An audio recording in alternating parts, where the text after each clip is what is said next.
Good morning! Bago magsimula ang ating chika-chika-chika, isang matamis, isang magandang good morning sa inyong lahat. Okay, pag bago na kayo dito sa aking YouTube channel, please don't forget to subscribe here and give me a like kung nagustuhan nyo ang aking chika.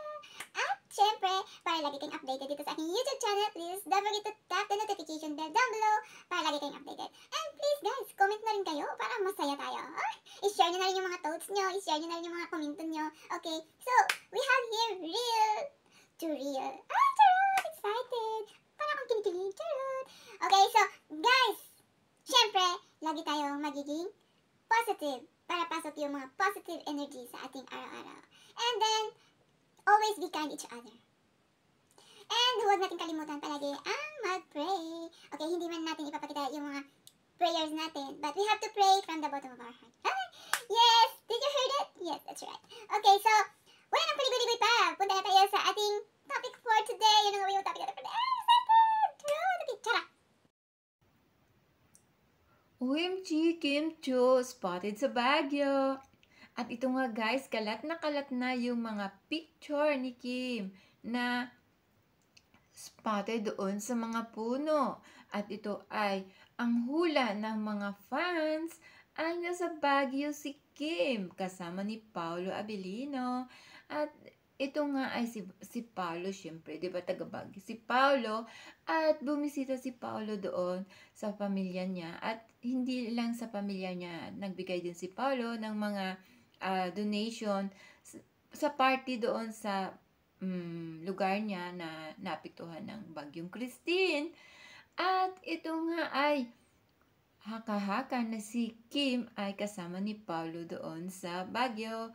At kung ito man ay totoo, masaya tayo para sa Kim Pao dahil sa wakas ay masaya na tayo dahil sa past relationship nila na failed man sila, and hoping sa relationship nila, sa present relationship nila together ay magiging successful na at magiging road to forever na ito. Okay, so at hindi lang yan, dahil masaya yung Kim Pao fans, meron din namang nalulungkot na mga anti-Kim Pao. At ito nga, isang chika ang nasagap natin. Ito nga ay si Kim Chu daw ay pinabayaan yung family niya at inuna pa yung sarili niya. OMG! At kung ito man ay, kung inuna ni Kim Chu yung sarili niya, di sana wala ang magandang future yung family niya ngayon. At yan ay hindi totoo. Ngayon, time for Kim Chu's life. Time for herself.